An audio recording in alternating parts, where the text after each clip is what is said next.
Hello guys, welcome back to mass study. दोस्तों, my name is Kamlesh Yadav and I am your English grammar teacher. दोस्तों, आज grammar का एक बहुत ही स्पेशल टॉपिक लिया है। एग्जाम में बहुत बार पूछा जाता है। इस टॉपिक का नाम है फ्यूचर टेंस। जी हाँ दोस्तों, ये फ्यूचर टेंस है हमारा। आज मैं आपको फ्यूचर टेंस कंप्लीट करवाऊंगा और आज मैं आपको बताऊंगा कि फ्यूचर टेंस आपके फ्यूचर में क्या रोल प्ले करेगा। जी हाँ दोस्तों, हमारी ग्रामर की सीरीज चल रही है। हमारा कोर्स है all in one English grammar course. और अगर आपने अभी तक ये कोर्स ज्वाइन नहीं किया है तो जाइए मास स्टडी पर और मास स्टडी ऐप पर इस कोर्स को ज्वाइन कर लीजिए, ताकि आपको classes, notes, test, practice sheets सब कुछ वहां पर मिल सके और आप किसी भी कॉम्पिटिटिव एग्जाम में, सरकारी नौकरी की तैयारी कर रहे हो या 10th में हो, 12th में हो, किसी भी एग्जाम में आप अच्छे मार्क्स ला सको। दोस्तों, हम सबको पता है कि हम टाइम एंड टेंस पढ़ रहे हैं। अब फ्यूचर टेंस की अगर मैं बात करूं तो फ्यूचर टेंस को देख के हमें क्या क्या याद आता है, तो हमें यह समझ में आता है कि सर फ्यूचर टेंस को 4 भागों में बांटा गया है। कितने भागों में बांटा गया है? 4 भागों में बांटा गया है। बताइए कौन कौन से नेम है? तो आप बोलोगे सर सबसे पहला नाम होता है फ्यूचर में इंडेफिनिट। कौन सा नाम होता है? इंडेफिनिट। दूसरा टेंस कौन सा होता है? कॉन्टिन्यूअस। तीसरा टेंस कौन सा होता है? परफेक्ट। और चौथा टेंस कौन सा होता है? Perfect continuous. अगर हमें इसके 4 पार्ट्स पता हैं तो क्या हमें इनकी हेल्पिंग वर्ब्स याद है? Do you know the helping verbs of future indefinite, future continuous, future perfect और फ्यूचर परफेक्ट कॉन्टिन्यूअस? क्योंकि 4 प्रकार होते हैं तो 4 हेल्पिंग वर्ब्स भी होगी। तो सिंपल सी बात है कि इंडेफिनिट को जब हम पढ़ेंगे तो हमें 2 वर्ड्स को लेकर चलना है। एक है आपका विल और एक है आपका शेल। दूसरा हमें वर्ड को लेकर चलना है कॉन्टिन्यूअस। तो यहां पर हम शेल को हटा देंगे और विल के बेस पर स्टडी करेंगे। अगर मैं बात करूं परफेक्ट की तो यहां पर जो हेल्पिंग वर्ब आती है वो आती है विल हैव। और अगर मैं बात करूं परफेक्ट कॉन्टिन्यूअस की, जिसको शॉर्ट में पीसीबी कहा जाता है, इसकी हेल्पिंग वर्ब है विल हैव बीन। तो ये 4 हेल्पिंग वर्ब्स होती है। सबसे पहले जब भी हम टेंस पढ़ेंगे तो टेंस को पढ़ने से पहले हमें टेंस का चार्ट अच्छे से आना चाहिए। अगर हमें टेंस का चार्ट अच्छे से आ जाएगा तो समझो कि आधा काम हमारा हो जाता है कि प्रेजेंट की ये 4 हेल्पिंग वर्ब है, पास्ट की ये 4 हेल्पिंग वर्ब है, फ्यूचर की ये 4 हेल्पिंग वर्ब है। चलिए, समझ में आ गया। अब आज हम सबसे पहले पढ़ेंगे फ्यूचर इंडेफिनिट, जिसे फ्यूचर सिंपल भी कहा जाता है। क्या कहा जाता है? फ्यूचर टेंस को फ्यूचर सिंपल भी कहा जाता है इंडेफिनिट को। मतलब या तो मैं कहूं इंडेफिनिट या फिर कहूं फ्यूचर सिंपल, बात एक को ही है, बात एक ही है। ठीक है। अब इसकी कुछ बेसिक बातें हैं जो हमें याद रखनी है, जो हमें हेल्प करेगी इंग्लिश को अंडरस्टैंड करने में। तो चलिए इसको अलग स्क्रीन पर ले लेते हैं। यहां पर सबसे पहले हमने हेडिंग डाल दी फ्यूचर सिंपल फ्यूचर या फिर फ्यूचर इंडेफिनिट। तो प्रोफेशनल लैंग्वेज में तो इसे फ्यूचर इंडेफिनिट कहा जाता है। अगर आपसे पूछे कि इसकी हेल्पिंग वर्ब क्या है तो यहां पर हमें ग्रामर के टर्म में 2 हेल्पिंग वर्ब लेके चलनी है। एक तो हमारी हेल्पिंग वर्ब होती है शेल, जिसका इस्तेमाल आई और वी के साथ किया जाता है, और एक हमारी हेल्पिंग वर्ब होती है विल, जिसका इस्तेमाल बाकी सबके साथ किया जाता है, जैसे ही, शी, इट, नेम, दे और यू। तो यहां पर एक बात ध्यान रखना है, आप लोगों को कई बार कंफ्यूजन होगा, क्योंकि स्पोकन के हिसाब से स्पोकन में सभी प्रकार के सब्जेक्ट के साथ विल का इस्तेमाल किया जाता है। जब कोई भी अंग्रेजी बोलता है तो वो आई विल बोलता है, जबकि ग्रामर का रूल क्या बोलता है कि भाई आई के साथ ये शेल का इस्तेमाल कहां करना है? आई और वी के साथ। लेकिन जब हम बोलते हैं कि मैं अंग्रेजी बोलूंगा तो हम क्या बोलते हैं? I will speak English. तो क्या ये सेंटेंस सही है या गलत है? बताइए जरा, क्या ये सेंटेंस सही है गलत है? तो ये सेंटेंस भी सही माना जाएगा, क्योंकि वर्तमान टाइम में, प्रेजेंट टाइम में क्या हो रहा है दोस्तों कि इंग्लिश जो है ना, उसमें बहुत सारे बदलाव हुए हैं और ग्रामर को भी स्पोकन से रिलेटेड माना जा रहा है। इसीलिए ये सेंटेंस भी सही होगा। और अगर कोई बोल देता है कि आई शैल स्पीक इंग्लिश, तो ये सेंटेंस भी इंग्लिश में सही माना जाएगा। This is also correct. तो आपको कंफ्यूज नहीं होना है कि सर विल आएगा कि सेल आएगा। ग्रामर के हिसाब से नियमों के हिसाब से तो वी और आई के साथ शेल आना चाहिए, मतलब यहां पर शेल लगना चाहिए और ये वाला करेक्ट होना चाहिए, लेकिन ये वाला भी करेक्ट होगा क्योंकि स्पोकन के टर्म के हिसाब से हमें दोनों को सही मानना है। इसीलिए आज की जो इंग्लिश चलती है उसमें क्या होता है, उसमें यह होता है कि जितने भी सब्जेक्ट होते हैं सबके साथ विल का प्रयोग किया जाता है, चाहे आपके सिंगुलर सब्जेक्ट हो चाहे आपके प्लूरल सब्जेक्ट हो, दोनों प्रकार के सब्जेक्ट के साथ क्या माना जाएगा, दोनों प्रकार के सब्जेक्ट के साथ विल का इस्तेमाल होता है। लेकिन कुछ कुछ जगह पर, again I am reminding you, कुछ कुछ जगह पर दिस वर्क्स, दिस वन, तो दोनों को दिमाग में रखना है ग्रामर के टर्म में। अगर मैं आपको स्पोकन पढ़ा रहा होता तो आपको शेल पढ़ाता ही नहीं, क्योंकि शेल का इस्तेमाल मॉडल्स में होता है। चलिए, तो ये तो हो गया विल और शेल का कंसेप्ट। पुरानी ग्रामर में नियम ये था, नई ग्रामर में सभी का इस्तेमाल, सभी सब्जेक्ट का इस्तेमाल विल के साथ किया जाता है। अब जब भी हम कोई सेंटेंस बनाते हैं फ्यूचर में, जब भी आप कोई सेंटेंस बनाएंगे तो आपको ध्यान रखना है सब्जेक्ट लगाना है और यहां पर शेल या विल दोनों को ऑप्शन में रखना है। हमें अकॉर्डिंग टू सब्जेक्ट शेल या विल का प्रयोग करना है और चूंकि इंडेफिनेट टेंस है तो वर्ब का फर्स्ट फॉर्म लगाना है। ग्रामर हमें यही सिखाता है। ग्रामर क्यों पूछी जाती है एग्जाम में? इसलिए पूछी जाती है कि आपको समझ में आ जाए कि जब अंग्रेजी आप बोलो तो सेंटेंस करेक्ट होना चाहिए। आप अगर विल शेल लगा रहे हो तो आपको वर्ब का फर्स्ट फॉर्म ही लगाना चाहिए। ऐसा नहीं कि आपने ऐसा बोल दिया कि आई विल गोइंग। अगर आपने बोला आई विल गोइंग तो कॉम्बिनेशन कहां सही हुआ? अगर आपने बोल दिया कि आई विल गोइंग ऐसा, तो ये ग्रामेटिकली करेक्ट हो गया, क्योंकि विल के साथ हमेशा वर्ब की फर्स्ट फॉर्म आती है, जैसा कि यहां पर लिखा हुआ है। यही तो सिखाता है आपको टेंसेस, इसीलिए आपको ग्रामर पढ़ना होता है। चलिए कुछ सेंटेंस हम देखते हैं, कुछ सेंटेंस हम देख लेते हैं, हमें क्लियर हो जाएगा। देखिए, जैसे एक सेंटेंस आया कि वी शैल स्टडी वेल, हमें पढ़ाई अच्छे से करनी चाहिए। तो क्या बोलेंगे? We shall study well. तो ग्रामेटिकली ये सेंटेंस सही है क्योंकि वी के साथ हमने शैल लगाया। अगर मुझे बोलना है कि दे ब्लैंक स्पीक इंग्लिश, वो अब अंग्रेजी बोलेंगे। यहां पर आपको चार ऑप्शंस आ जाते हैं कि भाई एक तो आप क्या लगाओ, शैल लगाओ, दूसरा आप यहां पे क्या लगाओ, विल लगाओ, तीसरा आप यहां पे डू लगाओ और चौथा आप यहां पे क्या लगा दो, डिड लगाओ। Now tell me which is the right answer. Grammar के हिसाब से कौन सा आंसर राइट है, बताइए। Which answer is right? तो आप बोलेंगे सर यहां पर क्लियरली समझ में आ रहा है कि हमें कौन सा आंसर लगाना है। शेल तो आ नहीं सकता है। शेल कब आता? जब आई और वी होता। आई और वी के साथ शेल लगाते हैं। डू कब लगाते हैं? जब सेंटेंस नेगेटिव होता, क्योंकि डू का इस्तेमाल सिर्फ नेगेटिव सेंटेंस में किया जाता है। डिड कब लगाते हैं? जब वाक्य नेगेटिव होता है। ये दोनों ही हेल्पिंग वर्ब्स ऐसी है जो सिंपल सेंटेंस में आती ही नहीं है, या तो नॉट के साथ आएगी या फिर इंटरोगेटिव सेंटेंस में आएगी। इसीलिए यहां पर एक ही ऑप्शन आएगा, will, they will speak English, वे अंग्रेजी बोलेंगे। ये आपका करेक्ट आंसर होगा। तो we have to put logic, क्योंकि हमने प्रेजेंट टेंस को पढ़ लिया है, हमने पास्ट टेंस को अच्छे से पढ़ लिया है, इसलिए हमें यह लॉजिक आना चाहिए। ठीक है, आगे बढ़ जाते हैं, इसको इरेज कर देते हैं, थोड़ा सा कंसेप्ट और समझते हैं। देखिए, तो ये तो आपका हो गया सिंपल सेंटेंस। कौन सा हो गया सिंपल सेंटेंस? ये जो मैंने अभी आपको बताया, ये हो गया आपका सिंपल सेंटेंस। अब हम देखते हैं कि अगर आपको चारों सेंटेंस बनाने हैं, मान लो अगर आपको नेगेटिव बनाना है तो आपको क्या ध्यान रखना है। जैसे एक सेंटेंस लिखा कि यू विल हेल्प मी, तुम मेरी मदद करोगे। ये एक सिंपल सेंटेंस है। अगर आपको नेगेटिव बनाना हो तो आपको क्या करना पड़ेगा? आपको विल के बाद नॉट लगाना है। You will not help me, तो ये भी करेक्ट सेंटेंस है। इसकी जगह पर कभी कभी एग्जाम में ऐसा भी आ जाता है, यू वॉन्ट। इस बात को समझना, यू वॉन्ट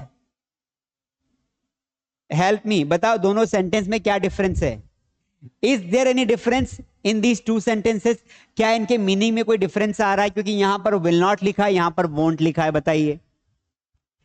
तो आप बोलोगे सर कोई भी डिफरेंस नहीं है, क्योंकि दोनों का मीनिंग सेम है। यहां पर एब्रीवेटेड फॉर्म में लिखा है, शॉर्ट फॉर्म में लिखा है, और यहां पर विल नॉट को क्या लिखा है, आपने ओपन लिख दिया है। तो आपको यह समझना है कि विल नॉट का जो शॉर्ट फॉर्म होता है वो वॉन्ट होता है। गलती से अगर आपने ऐसा लगा दिया, विलंट कर दिया ऐसा, तो ये क्या होगा, गलत हो जाएगा। क्योंकि नॉर्मली हम डोंट कर देते हैं, हम डिंट कर देते हैं, तो यहां वो काम नहीं करता। विल नॉट के केस में ये वॉन्ट हो जाता है, और ये कॉमा लगाना बहुत जरूरी है, जो ऊपर लगा रखा है डब्ल्यू ये टी के पहले, वॉन्ट। और पढ़ना भी इसको वॉन्ट है। समझ में आया कि नहीं आया? समझ में आया कि नहीं आया? आ गया। तो उसी प्रकार अगर हम वापस चलें अपने काम पर, तो यहां पर जो नेगेटिव सेंटेंस होगा हमने सिंपल लिख लिया इस तरीके से। अगर हमें बोल दे कि भाई एक सिंपल सेंटेंस दे दिया और आपको बोला जाए कि भाई इसका इंट्रोगेटिव सेंटेंस बनाओ, तो इंट्रोगेटिव सेंटेंस क्या होगा, विल को आगे कर देंगे, विल यू हेल्प मी, क्या तुम मेरी मदद करोगे। ये एक प्रकार से रिक्वेस्ट का काम भी कर रहा है। हम जब किसी से रिक्वेस्ट करते हैं तब भी हम विल का इस्तेमाल कर सकते हैं, will you help me please. लेकिन अगर आपने प्लीज लगाया तो ये टेंस से हटकर कहां चला जाएगा, ये मॉडल्स में चला जाएगा, जहां पर विल का काम होता है रिक्वेस्ट करना। ठीक है, आगे बढ़ जाते हैं, इंटरोगेटिव नेगेटिव देखते हैं। जब भी किसी सेंटेंस को इंटरोगेटिव नेगेटिव बनाते हैं तो ये आई के हिसाब से, आई मतलब इंटरोगेटिव, विल को आगे लाए, सब्जेक्ट हमारा यू है, विल यू नॉट, क्योंकि नेगेटिव भी सेंटेंस है ना, नेगेटिव भी है, तो will you not help me, क्या तुम मेरी मदद नहीं करोगी। तो ये सिंपल सा फंडा हो गया है जो आपको समझना है। ठीक है, तो सिंपल सी बात है, कुछ बेसिक बातें हैं। नंबर 1 कि फ्यूचर इंडेफिनेट में शेल और विल का प्रयोग किया जाता है। नंबर 2, शेल का प्रयोग आई और वी के साथ होता है, विल का प्रयोग सबके साथ हो सकता है ग्रामेटिकली। नंबर 2, जब नेगेटिव बनाएंगे तो विल नॉट की जगह पर कभी कभी क्या आ सकता है, वॉन्ट भी आ सकता है, ये माइंड में रखना है। ये बेसिक बातें हैं। चलिए कुछ रूल्स हम देख लेते हैं यहां पर। देखिए, यूजेस, ऐसे कार्य जो भविष्य में होंगे। फ्यूचर इंडेफिनिट का इस्तेमाल कब करना है? कोई पैराग्राफ पढ़ रहे हो, अनसीन पैसेज पढ़ रहे हो, उसमें फ्यूचर के बारे में बताया गया है, तो कब कब, तो कोई भी ऐसी जानकारी जो आप फ्यूचर में देते हैं, कोई भी ऐसी न्यूज जो आप फ्यूचर में देते हैं, वहां पर आपको विल या शेल का इस्तेमाल करना है। देखिए यहां पर आपको समझाया गया है कि ऐसे कार्य जो भविष्य में होंगे, जैसे I shall go to Indore, तो इसका मतलब क्या हुआ कि मैं इंदौर जाऊंगा। क्या मतलब हुआ, इंदौर जाऊंगा। मैं खाना खाऊंगा, आई शेल ईट फूड। मैं नाचूंगा, आई शेल डांस। मैं बैठूंगा, आई शेल शिट, शिट नहीं सेट, शिट बोला तो गड़बड़ हो जाएगी। राम विल हेल्प मी, यहां पर थोड़ा सा मिट गया है, राम विल हेल्प यू, मतलब राम तुम्हारी मदद करेगा। कोई भी काम जो फ्यूचर में आप करने वाले हैं उसके लिए आप विल का इस्तेमाल कर सकते हैं, शेल का इस्तेमाल कर सकते हैं। दूसरा कारण क्या है, जब किसी वाक्य में टुमारो, देखो ये इसकी पहचान है, ये इसकी क्या है, पहचान है। जब किसी वाक्य में टुमारो आने वाला कल, नेक्स्ट ईयर मंथ वीक आ जाए, नेक्स्ट ईयर आ जाए, नेक्स्ट मंथ आ जाए, नेक्स्ट वीक आ जाए का प्रयोग हो, तब वहां पर सिंपल फ्यूचर का इस्तेमाल करते हैं। जैसे he will take his examination next year, मतलब वो अपनी एग्जामिनेशन कब देगा, वो नेक्स्ट ईयर देगा। He will do it tomorrow, वह इसे कल करेगा। तो देखो जैसे पास्ट होता है ना, तो पास्ट की पहचान क्या होती है, पास्ट की पहचान होती है last Sunday, last week, last month, last year. उसी प्रकार फ्यूचर की पहचान होती है next Sunday, next week, next year, इस तरीके से। अगर ऐसा कुछ आता है तो वहां पर हम क्या लगा सकते हैं, विल और शेल लगाकर, वर्ब की फर्स्ट फॉर्म लगाकर सेंटेंस को सही कर सकते हैं। चलिए कुछ प्रैक्टिस करते हैं। मैं आपको फ्यूचर इंडेफिनिट के कुछ क्वेश्चंस करवाता हूं जो एग्जाम में आपको आ सकते हैं। 2 से 3 क्वेश्चन करवाऊंगा जिससे आपको आइडिया लग जाएगा। प्रैक्टिस करना बहुत जरूरी है। पहला क्वेश्चन ये रहा आपकी स्क्रीन पर।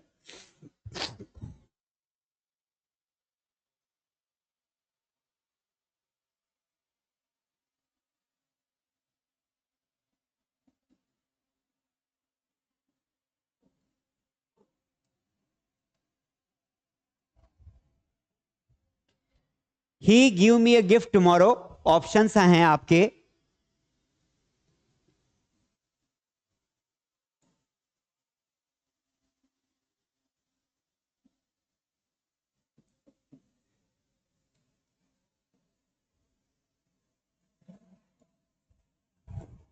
चलिए बताइए राइट आंसर कौन सा है, tell me the right answer. बताइए गाइज राइट आंसर कौन सा है। He give me a gift tomorrow, he shall give me, he will give me, do he do give me या ही डिड गिव मी। देखो दो option तो ऐसे हैं जो सीधे ही एग्जाम सीधे ही बाहर हो गए हैं, आपको उसमें चिंता करने की जरूरत ही नहीं है। कौन कौन से बाहर हो गए, एक तो डू और एक डिड, क्योंकि इनका नियम क्या है कि ये हमेशा कब आते हैं, जब कोई वाक्य नेगेटिव या इंट्रोगेटिव होता है। ठीक है, अब बचा शेल और विल, तो ही के साथ हम क्या लगाते हैं, विल लगाते हैं। हमने अभी यहां पर देखा था जब मैंने आपको बेसिक समझाया था कि ही के साथ क्या लगेगा, विल लगेगा, ये याद रखना है। तो इस तरीके से हमारा आंसर हो गया, हमारा आंसर हो गया ही will give a gift, he will give me a gift tomorrow, तो यहां पर राइट आंसर होगा विल। चलिए अगला क्वेश्चन देखते हैं।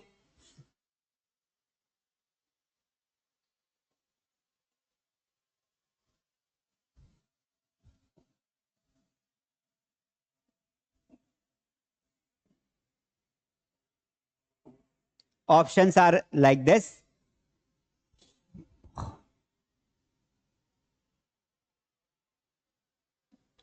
Option A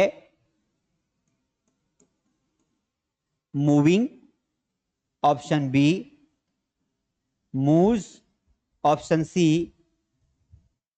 mood and option D move. बताइए मुंह आने होता है, हमें यहां से कल निकलना चाहिए, बताओ, या हम यहां से कल निकलेंगे, कौन सा राइट आंसर है, कौन सा राइट आंसर है बताइए।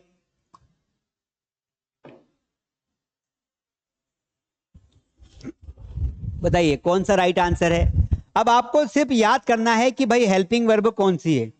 आपने जैसे ही हेल्पिंग वर्ब को देखा तो आपके दिमाग में आया कि सर ये जो टेंस है ना, ये तो फ्यूचर इंडेफिनेट टेंस है, और सर फ्यूचर इंडेफिनेट टेंस में जो हेल्पिंग वर्ब होती है विल और शेल, उसके साथ हमेशा वर्ब का फर्स्ट फॉर्म लगाया जाता है। क्या लगाया जाता है, हमेशा वर्ब का फर्स्ट फॉर्म लगाया जाता है। तो सर यहां पर भी वर्ब का फर्स्ट फॉर्म आएगा, तो इसीलिए व्हाट विल यू डू, तो आप क्या करोगे, तो मूविंग तो आ नहीं सकता है, मूव्स तो प्रेजेंट इंडेफिनेट के सिंपल वाले सब्जेक्ट के साथ आता है, ये पास्ट में आता है मूड, आंसर बचा हमारा मूव, तो यहां पर जो आंसर होगा वो होगा आपका मूव।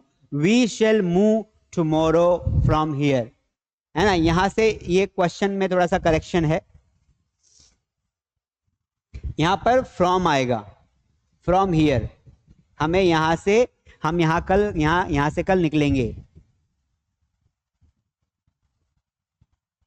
ठीक है, I hope this is very much clear, आपको अच्छे समझ में आ गया होगा। तो इस तरीके के क्वेश्चन आते हैं, एक क्वेश्चन और आपको करके दिखा देता हूं तो और क्लियर हो जाएगा। क्वेश्चन पूछने के कई तरीके हो सकते हैं, हम एक नया पैटर्न देखते हैं जिसमें कभी कभी क्या होता है, हमें ट्रांसलेट करने को कहा जाता है, चेंज, चेंज द सेंटेंस। कभी कभी ऐसा क्वेश्चन भी आ जाता है, एक क्वेश्चन आपको दिया, सिंपल क्वेश्चन दे दिया आपको,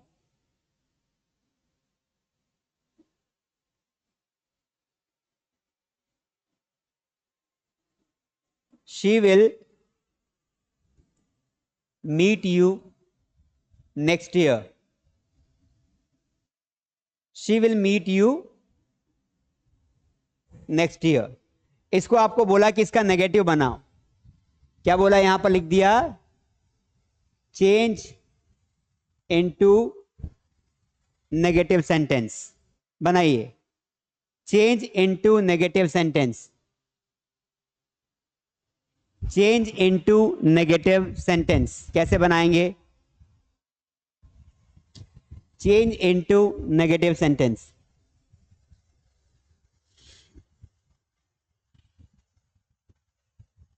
बताओ, कुछ याद आया कि नेगेटिव में क्या करते हैं, दिमाग में आएगा सर नेगेटिव में नॉट लगाते हैं, क्या करते हैं, नॉट लगाते हैं, कहां नॉट लगाते हैं, हेल्पिंग वर्ब के बाद, तो आंसर क्या होगा, शी वैसा का वैसा, विल को विल नॉट कर सकते हैं या वांट भी कर सकते हैं, she will not meet you next year, she will not meet you next year. कभी कभी डायरेक्टली इंट्रोगेटिव क्वेश्चन पूछ लेते हैं।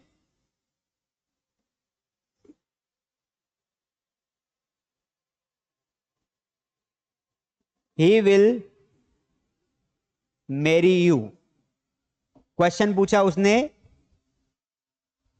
चेंज इनटू इंटेरोगेटिव, क्या पूछा?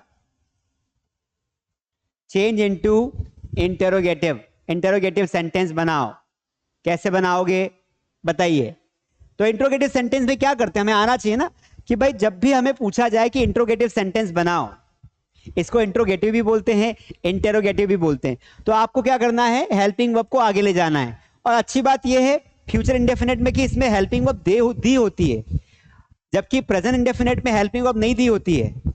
आई गो टू स्कूल, इसमें हेल्पिंग वर्ब है ही नहीं, आपको जजमेंट लगाना पड़ता है कि ये तो फ्यूचर, ये प्रेजेंट इंडेफिनेट का सिंपल सेंटेंस है, इसमें डूडस लगाना है। यहां तो दिख रहा है, यहां क्या दिख रहा है, हेल्पिंग वर्ब है, तो आंसर बना दो, हेल्पिंग वर्ब को आगे ले आओ, तो यहां पर हेल्पिंग वर्ब आगे आ जाएगी, तो आंसर क्या होगा, will he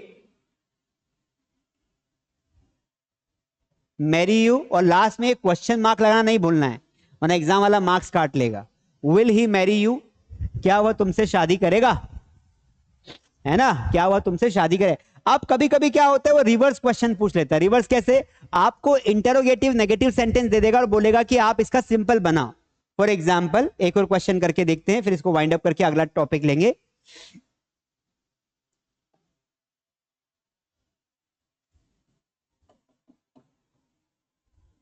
will you not call me, will you not call मी, क्या तुम मुझे फोन नहीं करोगे। अब इसमें आपको बोल दिया, इंस्ट्रक्शन क्या दिया, make simple sentence, affirmative sentence बनाइए, सिंपल सेंटेंस बना दीजिए। अब सिंपल में क्या होता है, तो स्ट्रक्चर याद होना चाहिए, सिंपल में subject plus will plus verb की फर्स्ट फॉर्म प्लस ऑब्जेक्ट। हमने देखा था ना सिंपल सेंटेंस का स्ट्रक्चर, यहां लिखा था मैंने, subject plus shall will plus verb की फर्स्ट फॉर्म देन ऑब्जेक्ट। तो हमें क्या करना है, जो हेल्पिंग वर्ब दी रखी है हमें उसको पीछे ले जाना है, और यहां पर सिंपल बनाना है तो आपको नॉट भी हटाना पड़ेगा। तो आंसर देखो कैसे बनेगा, सबसे पहले सिंपल में सब्जेक्ट आगे आता है, तो सब्जेक्ट आपने क्या लिख दिया, आगे लिख दिया, इसके बाद विल लगा दिया, इसके बाद नॉट नहीं लगाना है क्योंकि सिंपल में नॉट नहीं आता है, नेगेटिव नहीं आता है, तो यू विल कॉल मी, ये इस तरीके से आपका आंसर आ जाएगा। क्या आंसर बना, यू विल कॉल मी। समझ में आया? तो इस तरीके से एमसीक्यू क्वेश्चंस आते हैं, तो आपको मैंने पहले बताया कि एमसीक्यू क्वेश्चन कैसे सॉल्व करने हैं, इस तरीके से सॉल्व करने हैं, दिमाग लगाना है, माइंड यूज करना है। अगर चेंज करने के लिए आता है तो इस पैटर्न में आप चेंज कर सकते हैं। चलिए आगे बढ़ जाते हैं। अगला हमारा टेंस है future continuous tense. Future continuous tense में कभी कभी नेगेटिव बनाने के लिए आ जाता है क्योंकि विल भी आती है। फ्यूचर कॉन्टिन्यूअस टेंस क्या होता है, जब हमें यह बताना हो कि फ्यूचर में कोई काम चल रहा होगा, जैसे हम कई बार बोलते हैं कि वह गाना गा रहा होगा, वह नाच रहा होगा, वो ऐसा, तो फ्यूचर में ऐसी बहुत सारी बातें होती हैं जिनको हम इंग्लिश में बोलना चाहते हैं, इंग्लिश में लिखना चाहते हैं। मुझे लगता है वह कार चला रहा होगा, he will be driving car. मुझे लगता है वह नाच रहा होगा, ही विल बी डांसिंग। इस तरीके से तो चीजें सेम टू सेम है, पर यहां पर हम शेल को हटा के सिर्फ विल को ही बेस मानेंगे ताकि समझने में कोई दिक्कत ना हो। ठीक है, तो चलिए इसके पैटर्न को समझते हैं। पहले तो हमने यहां पे हेडिंग डाल ली फ्यूचर कॉन्टिन्यूअस टेंस।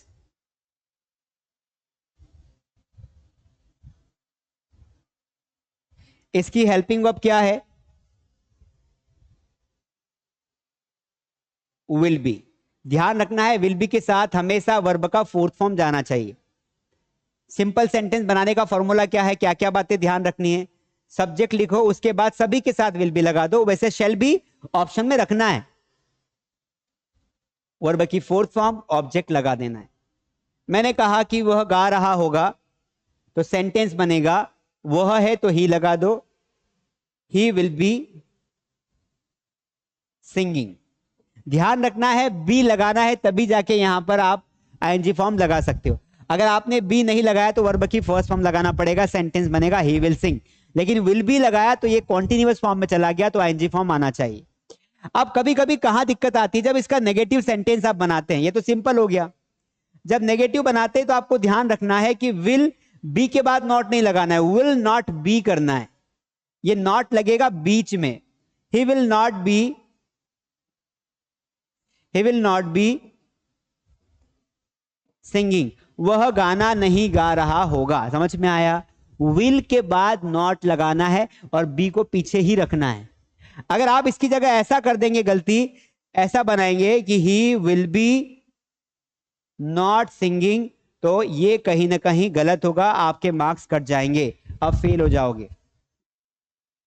ठीक है? तो don't do this, don't try this in the exam. इसको हटा देते हैं। चलिए, इंट्रोगेटिव अगर आपको बनाना हो तो हेल्पिंग वर्ब को आगे ले आओ। यहां पर भी सिर्फ विल को ही आगे लाना है, बी पीछे रहेगा। तो विल सब्जेक्ट हमारा ही है, विल ही बी सिंगिंग, क्या वह गा रहा होगा, मीनिंग ये हो जाएगा लास्ट में क्वेश्चन मार्क। अगर आपको इंट्रोगेटिव नेगेटिव वाक्य बनाना है तो आप यहां पर विल ही और नॉट लगा के बी को सबसे पीछे छोड़ देंगे। अल्टीमेटली बी का कोई काम नहीं है, बी एक फोकट व्यक्ति है जो सिर्फ टाइम पास करने के लिए आ गया है। ठीक है? तो इस तरीके से चारों पैटर्न आपको बनाने हैं, इन पैटर्न को दिमाग में रखना है। ठीक है? चलिए कुछ कंडीशंस देख लेते हैं, कहां कहां विल बी का इस्तेमाल करते हैं, फ्यूचर कॉन्टिन्यूअस क्या होता है उसको थोड़ा सा हम समझ लेते हैं। ठीक है?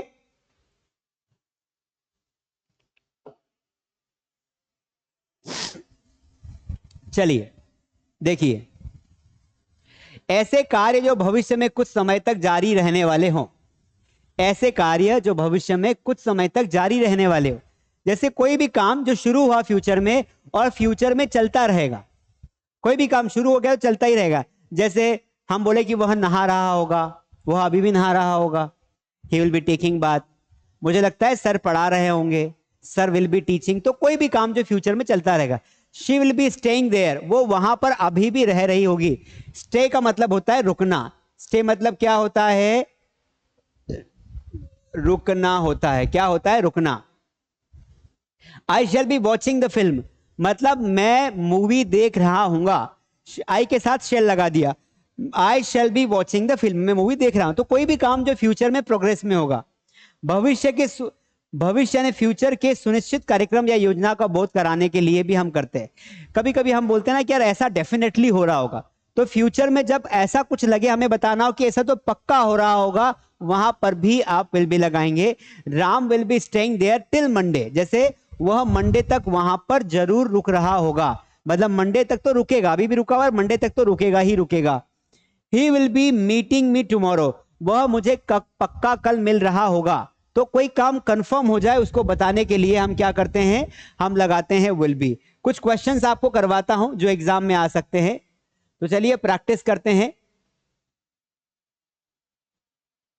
देखिए क्वेश्चन नंबर 1,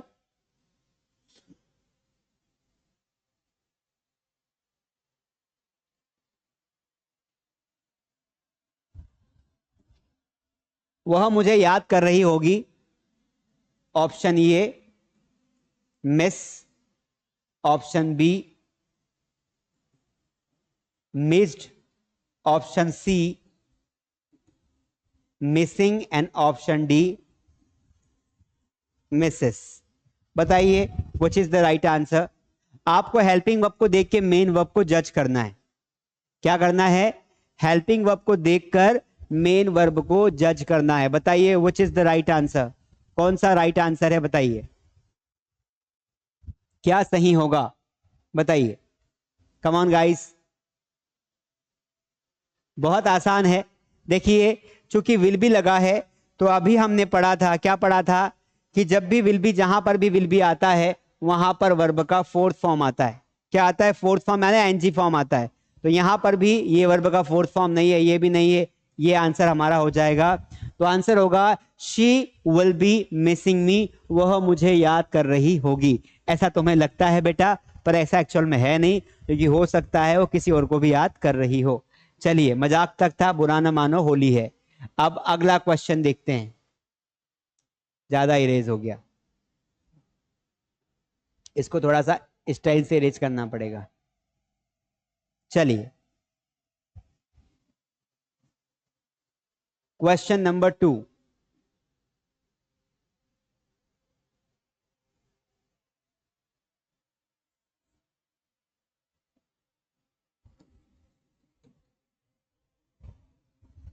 वे तुम्हारा इंतजार कर रहे होंगे।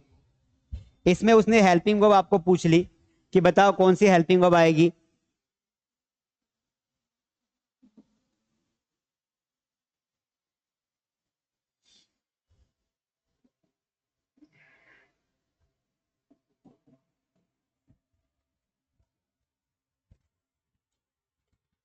बताइए, ऑप्शन काफी क्लोज हैं और लगभग सभी ऑप्शंस कॉन्टिन्यूअस के हैं, तो आपके हिसाब से कौन सा आंसर होगा? Come on guys, tick you answer. Practice करोगे तो ज्यादा बेहतर समझ में आएगा। देखिए, हम सबको पता है कि ईज नहीं आ सकता है, क्योंकि दे के साथ अगर आता तो आर आता, ईज तो आता ही नहीं, क्योंकि दे एक प्लूरल सब्जेक्ट है। विल कब आता? जब यहां पर वर्ब का फर्स्ट फॉर्म आता तो विल आ सकता था।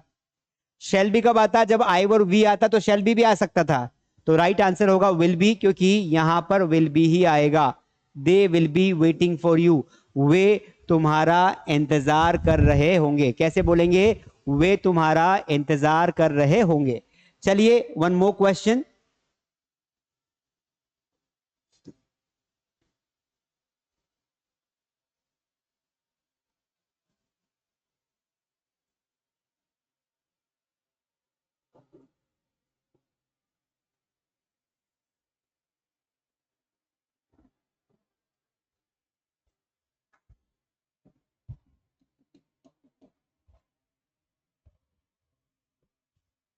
वे एक कार चला रहे होंगे।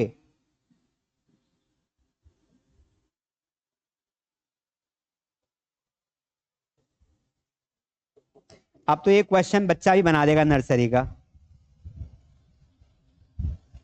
अब तो ये क्वेश्चन नर्सरी का बच्चा भी बना देगा। बनाइए, आंसर बताइए।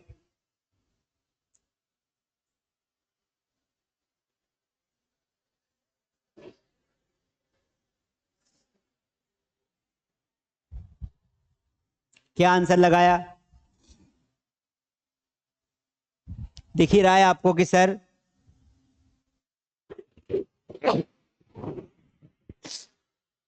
डू आ नहीं सकता है, क्योंकि बी लगा हुआ है ना।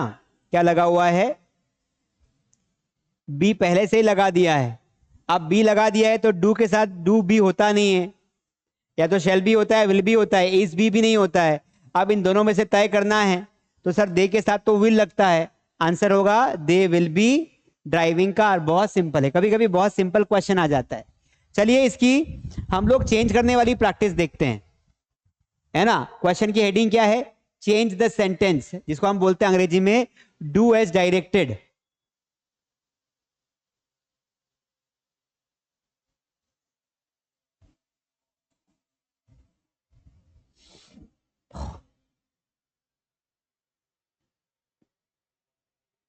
क्वेश्चन नंबर 1, पहले सिंपल नेगेटिव सेंटेंस पूछते हैं ना। तो ही विल बी स्टडिंग, वह पढ़ाई कर रहा होगा, मान लेते हैं। पढ़ाई तो करता नहीं, पर ठीक है, मान लेते हैं। क्वेश्चन में आपको बोला change into negative. Negative sentence बनाओ भैया इसका, फटाफट बनाओ नेगेटिव सेंटेंस। क्या सिखाया था आपको? कि नेगेटिव में हमेशा नॉट लगाते हैं, और नॉट कहां लगाते हैं? हेल्पिंग वर्ब के बाद। हेल्पिंग वर्ब दी है क्या इसमें? तो डेफिनेटली दी है विल बी, लेकिन विल बी के बाद नॉट मत लगा देना, है ना, यही ध्यान रखना है। तो आंसर क्या होगा? तो आंसर होगा he will not be studying. He will not be studying. Question number 2, they will be cooking, वे खाना पका रहे होंगे। they will be cooking food। आपको बोला इसका क्या बनाओ, यहां लिख देता हूं, चेंज इनटू इंटेरोगेटिव। आपको बोला कि इसका प्रश्नवाचक वाक्य बनाओ। इंटेरोगेटिव में क्या होता है बच्चों? इंटेरोगेटिव में हेल्पिंग वर्ब को आगे ले जाते हैं। हेल्पिंग वर्ब क्या है? विल बी, डबल विल लगा दिया, डबल विल लगा दिया, एक ही विल आएगा। हेल्पिंग वर्ब क्या दी हुई है? Will be. चलिए बनाइए, बना लिया आंसर? बहुत ही आसान है। देखिए क्या करना है, सिंपली आपको विल को आगे ले जाना, बी को मत ले आना। विल दे बी, बी पीछे छूट जाएगा। Will they B cooking food, ये आपका आंसर हो जाएगा। और लास्ट में एक चीज लगाना नहीं भूलना है, क्वेश्चन मार्क लगा देना है। पर ये इस प्रकार के क्वेश्चंस कभी कभी कॉम्पिटिटिव में भी आते हैं। कभी कभी आपको जब सरकारी नौकरी के लिए क्वेश्चन पूछेगा ना, तो आपको चारों ऑप्शंस दे देगा। क्या दे देगा वो? ही will give you all 4 answers, चारों ऑप्शन दे देगा, जो आपको बहुत हेल्प करेगा। ठीक है, क्लियर है, समझ में आ गया? चलिए आगे बढ़ जाते हैं। अब कभी कभी वो WH वर्ड आपको पूछ लेता है, जैसे उसने आपको पूछा कि एक सेंटेंस सिंपल लिख दिया, I will write a letter, और फिर वो कठिन क्वेश्चन पूछता है कि भाई इसका ना मेक अ क्वेश्चन, क्वेश्चन ऐसा पूछेगा यूजिंग WH वर्ड। अब देखो ये इतना बड़ा सा क्वेश्चन पूछ लिया कि भाई इस पूरे सेंटेंस में कोई सा भी क्वेश्चन बनाओ और उसमें आपको एक WH वर्ड जरूर यूज करना है। अब यहां पर थोड़ी दिक्कत आ जाती है क्योंकि गलतियां होने के चांसेस ज्यादा है। हमें प्रॉपर स्ट्रक्चर याद होना चाहिए कि जब भी हम WH वर्ड बनाते हैं तो क्या क्या ध्यान रखते हैं। WH के जस्ट बाद हमेशा हेल्पिंग वर्ब आती है। ठीक है, तो चलिए बना देते हैं। मान लेते हैं कि आई विल राइट लेटर, मैं एक पत्र लिखूंगा, इसको आई विल बी राइटिंग, थोड़ा सेंटेंस गलत लिख दिया मैंने, इसको फ्यूचर का बना दो, कॉन्टिन्यूअस का बनाने दो। I will be writing letter, ये सेंटेंस है क्योंकि हम कॉन्टिन्यूअस टेंस पढ़ रहे हैं ना, तो कॉन्टिन्यूअस की बात करेंगे। दूसरी बात करेंगे तो लोग बोलेंगे सर क्या बात है। चलिए इसको बनाते हैं, इसको बनाते हैं WH से। मन में जो WH वर्ड आता है सोच लो। नॉर्मली 7 WH वर्ड होते हैं। कौन कौन से होते हैं 7 बताओ जरा? वाई, हाउ, हु, व्हेन, विच, और एक होता है आपका व्हाट। ठीक है, जगह कम है इसलिए लिख नहीं रहा हूं। हमने वाई ले लिया कि मैं पत्र क्यों लिख रहा हूंगा, तो वाई को हमने आगे कर दिया। अब वाई लिखा तो इसके बाद आपको विल लगाना है और फिर आई लगाने के बाद बी को पीछे लिखना है। Why will I be writing letter, ये आपका सही आंसर होगा। तो पैटर्न हमें याद होना चाहिए, तभी हम क्वेश्चन बना पाएंगे। समझ में आया? Why will I be writing letter, इस तरीके से हम सेंटेंस को बना देंगे। तो देखो एग्जाम में या तो आपको ये पैटर्न पूछेगा या फिर आपको ये पैटर्न। इसके अलावा फ्यूचर इंडेफिनिट और फ्यूचर कॉन्टिन्यूअस से कोई क्वेश्चन आता नहीं। फ्यूचर परफेक्ट और फ्यूचर परफेक्ट कॉन्टिन्यूअस में भी सेम चीज होती है कि उसमें भी MCQ या फिर इस तरीके के क्वेश्चन आएंगे। इस पैटर्न से हमें क्या समझ में आता है? हमें यह समझ में आता है कि हम जब अनसीन पैसेज को सोल्व करेंगे, हम जब डू एज डायरेक्टेड करेंगे, हम जब MCQ चूज करेंगे, तो हमें इन सारी बातों का अच्छे से ध्यान रखना है ताकि एग्जाम में हमसे कोई गलती ना हो। समझ में आया कि नहीं आया? तो ये आज का हमारा हमने टेंसेस कवर किए। हमने आज कवर किया फ्यूचर इंडेफिनिट टेंस और हमने आज कवर किया future continuous tense. Future indefinite में क्या ध्यान रखना है? सिंपल सा फॉर्मूला है, क्विकली रिवाइज करवा देता हूं। देखिए ये वाला फॉर्मूला आपको याद रखना है कि विल शेल लगाना है और वर्ब का फर्स्ट फॉर्म आएगा। और एक बात जो मैंने आपको बताई थी ये वाली कि विल नॉट को वॉन्ट बोलते, बाकी सारा का सारा पैटर्न क्या है? सेम टू सेम है, कोई डिफरेंस नहीं है। ये शेल का थोड़ा ध्यान रखना है, कभी कभी शेल पूछ लेते हैं, वैसे एग्जाम में इसको आजकल अवॉइड करते हैं क्योंकि शेल का इस्तेमाल मॉडल्स में करते हैं सजेशन बताने के लिए। जैसे क्या अब हम चलें तो shall we move now. Will का इस्तेमाल भी एज अ ऑक्सिलरी वर्ब्स होता है, मॉडल्स के रूप में होता है। ठीक है, लेकिन कब होता है? थोड़ा सा अलग पैटर्न में, रिक्वेस्ट के फॉर्म में। जैसे will you help me please, क्या तुम मेरी मदद करोगे? तो ये फ्यूचर के हिसाब से, टेंस के हिसाब से इंट्रोगेटिव हुआ, लेकिन मॉडल्स के हिसाब से क्या हो गया? मॉडल्स के हिसाब से ये एक मॉडल हो गया क्योंकि वहां पर रिक्वेस्ट की बात हो रही है।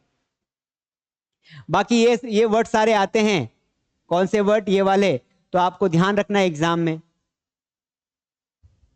ठीक है, बाकी तो ये पैटर्न मैंने क्वेश्चंस आपको करवा ही दिया है।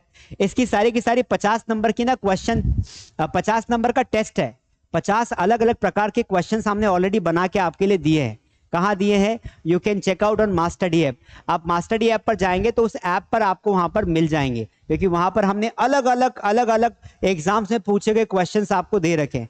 देखो दोस्तों, एग्जाम की जब भी हम प्रिपरेशन करते हैं, इंग्लिश चूंकि एक बहुत क्रिटिकल सब्जेक्ट है, क्यों? क्योंकि हमारी मदर टंग इंग्लिश नहीं है, बचपन से हम इंग्लिश की वोकैबुलरी से ना वाकिफ नहीं है, तो दिक्कत कहाँ आती है? हमें क्वेश्चन समझ में ही नहीं आता है। सबसे बड़ी प्रॉब्लम क्या कि इंग्लिश हमने पढ़ भी ली लेकिन क्वेश्चन समझ में ही नहीं आ रहा है, तो वहां पर थोड़ी दिक्कत हो जाती है। इसलिए इंग्लिश को वोकैबुलरी का एक बहुत बड़ा रोल प्ले होता है। तो हमने प्रैक्टिस सीट में ज्यादा से ज्यादा वोकैबुलरी आपको दी, इसलिए इस कोर्स को जरूर ज्वाइन करना है ना। आगे बढ़ जाते हैं। तो वोकैबुलरी अगर आपको इंप्रूव करना है तो आपको क्या करना पड़ेगा? आपको ये वाला कोर्स ज्वाइन करना चाहिए। हमारा ये लाइव बैच है, प्राइम वोकैबुलरी बूस्टर कोर्स। ये 2 महीने का बैच होता है, इसकी ड्यूरेशन कम ज्यादा हो सकती है। आज की डेट में 2 महीने में हम वोकैबुलरी सिखाते हैं। जो वोकैबुलरी बनती है ना, वो एक रूट वर्ड से बनती है। रूट वर्ड्स क्या होते हैं? कोई एक मूल वर्ड होता है, उससे बहुत सारे वर्ड्स बना लिए जाते हैं। तो 5000 के आसपास हम रूट वर्ड्स आपको कवर करवाते हैं। फुल्ली लाइव क्लास होती है, प्रैक्टिस शीट्स हम आपको प्रोवाइड करते हैं, और ईडियम्स होती है, ईडियम्स एंड फ्रेजेस जो बड़ा परेशान करती है। किसी ईडियम का मीनिंग कुछ और होता है, किसी ईडियम का मीनिंग कुछ और होता है। तो ईडियम कहावतें और मुहावरे बोलते हैं। इसके अलावा वन वर्ड हर एग्जाम में आते हैं, चाहे कोई सी भी एग्जाम हो। चपरासी के एग्जाम से लेके कलेक्टर के एग्जाम तक 1 वर्ड आते ही हैं। तो 1 वर्ड हमें याद नहीं होते हैं, तो हमें 1 वर्ड की प्रैक्टिस भी करनी चाहिए। जैसे वन हु कैन नॉट सी, जो नहीं देख सकता उसे क्या बोलते हैं? सबको पता है, ब्लाइंड बोलते हैं। क्या बोलते हैं? ब्लाइंड बोलते हैं। लेकिन अ बुक लवर, तो बुक लवर को क्या बोलते हैं? तो वहां पर हम फंस जाते हैं। इसलिए सब चीजों का ध्यान रखना पड़ता है। जरूर वोकैबुलरी बैच ट्राई करें, नंबर पर कॉल करें, या फिर आप खुद भी ज्वाइन कर सकते हैं। ज्वाइन करने के बाद लाइव क्लास लेने के लिए हमें जरूर कॉल करें, हम आपको लाइव क्लास प्रोवाइड कर देंगे। ठीक है दोस्तों, इस नंबर पर आप कॉल कर सकते हैं, व्हाट्सअप कर सकते हैं, वी विल रिस्पॉन्ड यू। आज के लिए 2 टेंसेस काफी है, इनको अच्छे से रिवाइज करिए, मास स्टडी ऐप पर जाकर टेस्ट दीजिए, फिर हम अगले फ्यूचर परफेक्ट और फ्यूचर परफेक्ट कॉन्टिन्यूअस को पढ़ के अगला टॉपिक हम लेंगे मोडाल्स नहीं, पैसिवाइज लेंगे, मोडाल्स हो चुके हैं। ठीक है, thank you so much, see you in the next class.